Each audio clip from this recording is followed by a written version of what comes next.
ഇന്ന് വളരെ ഇൻട്രസ്റ്റിംഗ് ആയിട്ടുള്ള ഒരു ചെസ് മാച്ചപ്പാണ് നമ്മൾ കാണാൻ പോകുന്നത്.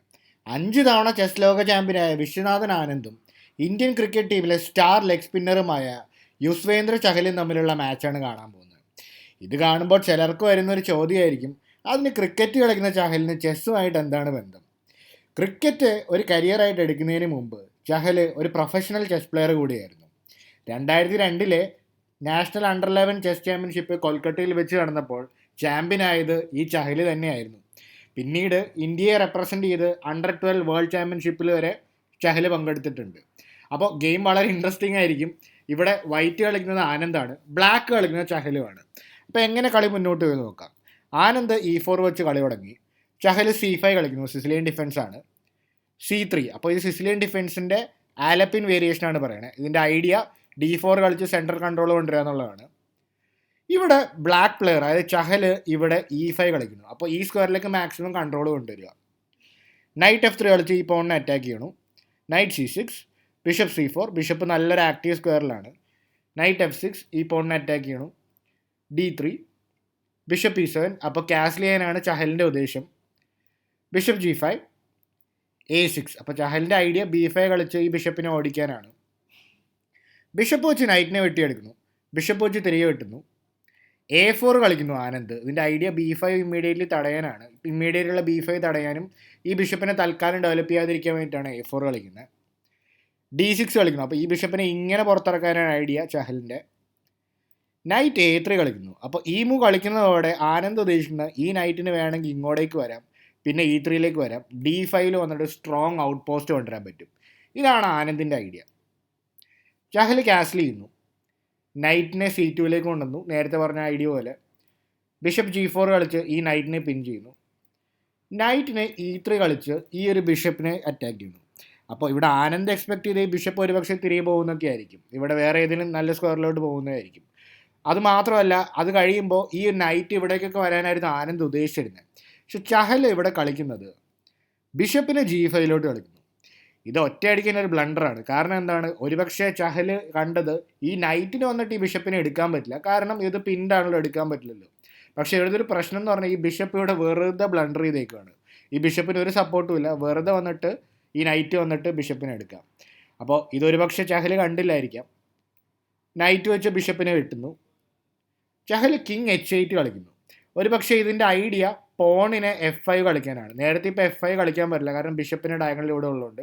ഇപ്പോൾ കുറച്ച് കൗണ്ടർ അറ്റാക്ക് കിട്ടാനാണ് ഇവിടെ ഒരു കിങ് H8 കളിക്കുന്നത്. ആനന്ദ് എന്ത് ചെയ്യുന്നു, H4 കളിച്ചിട്ട് ഈ ഒരു ബിഷപ്പിനേക്ക് ചലഞ്ച് ചെയ്തു. അപ്പോൾ ബിഷപ്പ് ഇപ്പോൾ എവിടേക്ക് പോയാലും ഏകദേശം ഒരേ ഇത് തന്നെയാണ്. ബിഷപ്പിനെ വേണമെങ്കിൽ F4 പോകാം, ബിഷപ്പിന് വേണമെങ്കിൽ F6 പോകാം, വേറെ എവിടെ വേണമെങ്കിലും പോകാം. പക്ഷേ ഇവിടെ ചഹൽ കളിക്കുന്ന ബിഷപ്പ് H6 പോവാണ്. പക്ഷെ ഇത് കുറച്ചും കൂടെ വീക്കാവാണ്. കാരണം ഇവിടെ നൈറ്റ് വെച്ച് ബിഷപ്പിനെ അങ്ങ് വെട്ടുക. അപ്പോൾ ഇവിടെ എക്സ്ചേഞ്ച് ചെയ്ത് കഴിയുമ്പോൾ ഈ കിങ് കുറച്ച് വീക്കായി തുടങ്ങി. അപ്പോൾ ഇനി ധൈര്യമായിട്ട് G4 G5 കളിച്ച് ഈ റൂക്കിനെയും കൂടെ കളിയിലേക്ക് കൊണ്ടുവന്ന് മാരക അറ്റാക്ക് ഇവിടെ ആനന്ദിന് ചെയ്യാം. G4 പറഞ്ഞ പോലെ തന്നെ G4 G5 തുടങ്ങി റൂക്കിനെയും കൂടെ കളിയിലേക്ക് വന്നു കഴിഞ്ഞാൽ ചഹലിന് പണിയാവും. F6 കളിക്കുന്നു. അപ്പോൾ ഈ G5 മൂവ് കൺട്രോൾ ചെയ്യാൻ വേണ്ടിയിട്ടാണ് ഇങ്ങനൊരു സ്ട്രക്ചർ കൊണ്ടിരിക്കുന്നത്. ആനന്ദ് പക്ഷെ പതുക്കെ പൊസിഷൻ ഇമ്പ്രൂവ് ചെയ്ത് ക്യൂൺ D2 കളിച്ച് H6 ആദ്യം അറ്റാക്ക് ചെയ്തു. അപ്പോൾ ഓരോരോ വീക്ക്നെസ് നോക്കി കണ്ടുപിടിച്ച് അതിലേക്ക് അറ്റാക്ക് ചെയ്യുന്നു ആനന്ദ്. കിങ് G7 കളിച്ച് ഈ ഒരു സ്ക്വയർ കൺട്രോൾ ചെയ്യുന്നു. അപ്പോഴാണ് ബിഷപ്പ് E6 കളിച്ചിട്ട് നല്ല ബ്യൂട്ടിഫുൾ ആയിട്ടുള്ള ഒരുപാട് സ്ക്വയേഴ്സ് ഇവിടെ കൺട്രോൾ ചെയ്യുന്നത്. അപ്പോൾ ഈ ബിഷപ്പിനെ വന്ന് ഓടിക്കാൻ പോയി കഴിഞ്ഞാൽ ബിഷപ്പ് ഇവിടെ നല്ല കൂളായിട്ട് നല്ല സ്ക്വയറിൽ വന്നിരിക്കും. ആനന്ദ് പ്രതീക്ഷ പോലെ ഈ ബിഷപ്പിനെ ഓടിക്കാൻ നോക്കി. പക്ഷേ ഈ ബിഷപ്പ് F5 വന്നതോടെ ഈ ബിഷപ്പിനെ തൊടാൻ പറ്റില്ല, നല്ല സ്ട്രോങ് ബിഷപ്പാണ്. അത് മാത്രമല്ല ഈ ഒരു സ്ക്വയറിലേക്കൊക്കെ നന്നായിട്ട് എയിം ചെയ്തിട്ടുണ്ട്. റൂക്കിനെ ഇവിടെ G8 കളിക്കുന്നു. ഒരു പക്ഷേ കിങ് വെച്ച് ഓടി രക്ഷപ്പെടാം, എന്നിട്ട് ഈ റൂക്കിനെ ഇങ്ങോട്ടേക്ക് നല്ല ആക്ടിവേറ്റ് ചെയ്യാന്നുള്ള ഐഡിയ കൂടെ ആയിരിക്കണം. G5, അപ്പോൾ ഒരു ഇൻട്രസ്റ്റിംഗ് ആയിട്ടുള്ളൊരു സാക്രിഫൈസും ഒരു എന്താണെന്ന് വെച്ച് കഴിഞ്ഞാൽ ഈ ഒരു പൊസിഷൻ ഓപ്പൺ ചെയ്യാനുള്ള ഒരു ഐഡിയ ആണ് ഇവിടെ ആനന്ദിൻ്റെ ഐഡിയ. അപ്പോൾ ഇവിടെ എന്ത് ചെയ്യുന്നു, H5 കളിച്ചിട്ട് ആ പൊസിഷൻ അങ്ങ് ക്ലോസ് ചെയ്യുകയാണ്. ഒരു പക്ഷേ ഇവിടെ വേറെ കളിക്കാവുന്ന ഒരു മൂവ് കിങ് H8 അല്ലെങ്കിൽ ക്യൂൻ F7 ഒക്കെ ആയിരുന്നു. പക്ഷേ ഇവിടെ ചഹൽ ഈ പോൺ വെച്ച് ഇതിനെ എടുക്കുന്നതിന് പകരം ഈ ഒരു പോണിനെ ചിലപ്പോൾ പേടിച്ചിട്ടായിരിക്കാം H5 കളിച്ച് ഈ ഒരു ഡയഗണൽ അടച്ചു കളഞ്ഞത്. പക്ഷേ ഇവിടെ ജസ്റ്റ് പോൺ വെച്ച് വെട്ടി, ഇപ്പോൾ ചെക്കാണ്, അപ്പോൾ ക്യൂനിലേക്ക് അറ്റാക്കാണ്, അപ്പോൾ വെട്ടിയാലേ പറ്റൂ. ഇത് ചെയ്യുന്നതോടെ ആനന്ദ് ഉദ്ദേശിക്കുന്ന റൂക്കിന് ഈ ഒരു ഓപ്പൺ ഫയലിലേക്ക് കൂടെ വരാമെന്നുള്ളതാണ്. ക്യൂൻ വെച്ച് വെട്ടുന്നു. ആനന്ദ് ഇനി എന്ത് ചെയ്യുന്നു, ക്യൂൻ G5 ചെക്ക്. ഇവിടെ ഒരുപാട് രീതി മുന്നോട്ട് പോകാം. വേണമെങ്കിൽ നൈറ്റ് G5 കളിക്കാം. വേറെ പല രീതിയിലുണ്ട്. പക്ഷേ ആനന്ദ് സ്ട്രെയിറ്റ് ഫോർവേഡ് ആയിട്ടുള്ള ക്യൂൺ ട്രേഡിന് പോകണു. ചെക്കുമാണ്, ക്യൂനിലേക്കും അറ്റാക്കാണ്. ചഹൽ എന്തായാലും വെട്ടി. ഇവിടെ പോൺ വെച്ച് വെട്ടാം, നൈറ്റ് വെച്ച് വെട്ടാം. ഇവിടെ ആനന്ദ് വയ്ക്കണേ പോൺ വെച്ചാണ്. കാരണം റൂക്കിനും കൂടെ നല്ലൊരു ഫയലുണ്ട് ഇവിടെ. അപ്പോൾ H6 കളിച്ചിട്ട് ഈ ഒരു പോണിനെ ഇവിടെ ചലഞ്ച് ചെയ്യണം. അപ്പോൾ വേണമെങ്കിൽ ഇങ്ങനെ പോൺ വെട്ടാം. എന്താണ് ചെയ്യണത്? റൂക്ക് വെച്ചിട്ട് എടുത്തു. ഈ പോണിനെ എടുക്കാൻ ഒരു ധൃതിയില്ല. കാരണം ഇപ്പോൾ വെട്ടിക്കഴിഞ്ഞാൽ റൂക്ക് വെച്ച് തിരികെ എടുക്കാമല്ലോ, ഒരു ധൃതിയില്ല. പോൺ വെച്ചെടുത്തുന്നു. ഇവിടെ പോണിനെ നേരെ തിരികെ എടുക്കുന്നതിന് നേരം ആനന്ദ് ഭയങ്കര കൂളാണ്. ഈ പോൺ എവിടെയും പോകുന്നില്ല. നൈറ്റ് കൂടെ ഉണ്ട്, റൂക്ക് കൂടെ ഉണ്ട്. പുഷ് ചെയ്ത് കഴിഞ്ഞാൽ ബിഷപ്പ് വെച്ച് എടുക്കുകയും ചെയ്യാം. അപ്പോൾ പേടിക്കാനൊന്നുമില്ല. കിങ്ങിനെ ഇവിടെ E2ലേക്ക് കളിക്കുന്നു. ഐഡിയ മറ്റു റൂക്കിനെയാണ് കളിയിലേക്ക് കൊണ്ടുവരിക, ഇതിനെ നേടുക. ഇതാണ് ഐഡിയ. G4 കളിക്കണം. പക്ഷെ വെറുതെ ആ പോൺ പോണു. Just bishop takes pawn. King F6 കളിക്കുന്നു. അപ്പോൾ ഇനിയിപ്പോൾ ഈ ബിഷപ്പിലേക്കാണ് അറ്റാക്ക്. പക്ഷേ ബിഷപ്പ് F5 കളിച്ചിട്ട് വീണ്ടും ഈ ബിഷപ്പ് ഈ ഒരു പോൺ ചെയിനിലുള്ളതോടെ ഒന്നും തന്നെ ചെയ്യാൻ പറ്റില്ല.